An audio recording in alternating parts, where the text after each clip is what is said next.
is trying to persuade the prince that he should do his duty, and to impress him, takes on his multi-armed form and says, "Now I am become death, the destroyer of worlds."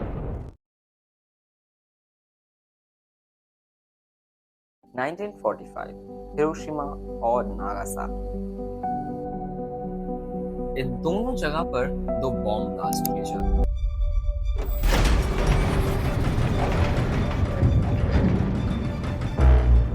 We have spent more than $2 billion on the greatest scientific gamble in history. It is an atomic bomb. It is a harnessing of the basic power of the universe. We shall destroy their doubts, their factories, and their communications.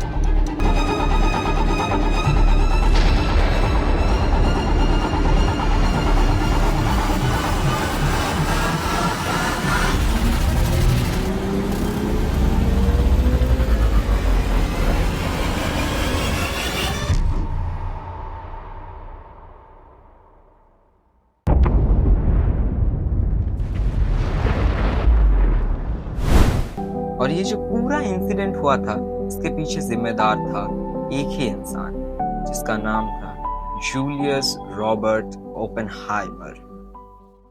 तो आज इस छोटी सी कहानी में हम देखने वाले हैं कौन थे ओपेनहाइमर और कैसे उनके काम पूरी दुनिया के इतिहास को बदल के रख दिया।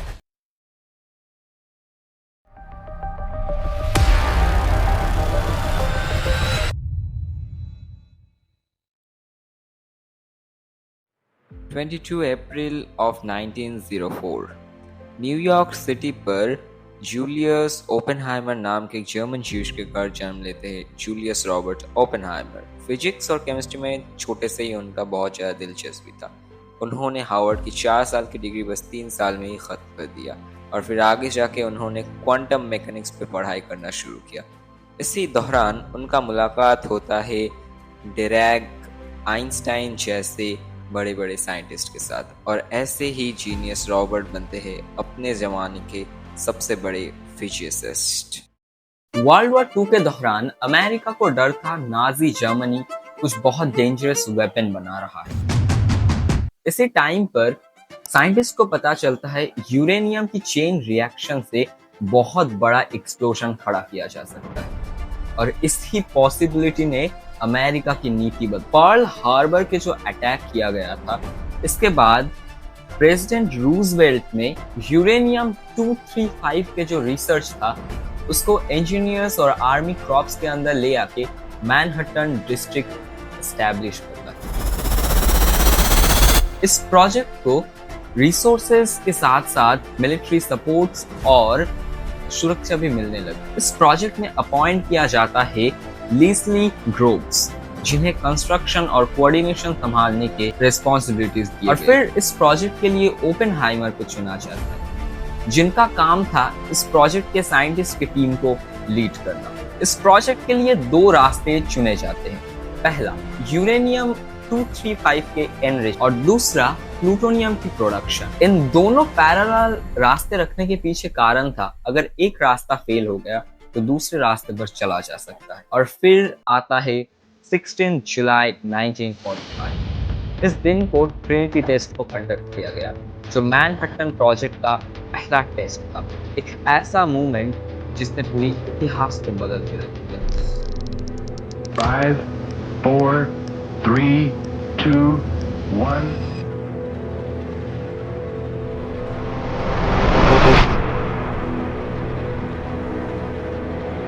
टेस्ट के एक्सप्लोजन को देखने के बाद ओपेनहाइमर के मुंह से भगवद गीता का एक लाइन थी, now I am become the death, the destroyer of the worlds. और इसके कुछ ही दिन बाद 1945 में हिरोशिमा और नागासाकी के ऊपर अमेरिका को बॉम्ब गिरा। तबाही ऐसा हुआ जो इंसानों ने कहा।